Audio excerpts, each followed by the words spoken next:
Hello guys, Andrew here. Welcome back to Drew Tutorial. And in this video, I'm going to show you how to delete all history from Google My Activity.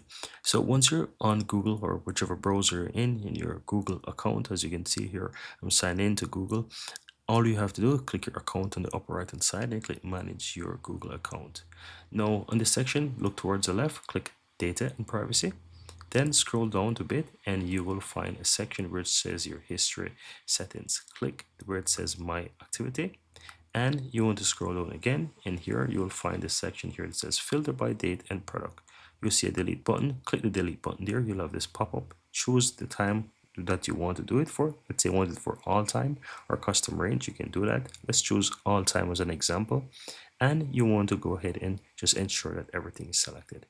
If you have any last minute changes, like you don't want to delete something, you can uncheck those boxes if you don't want, or if you're sure, leave them all checked. Click on next, and it's going to do a quick check here, and as you can see, it's going to show you all that's going to be deleted. You can simply hit the delete button, and that's all there is to it.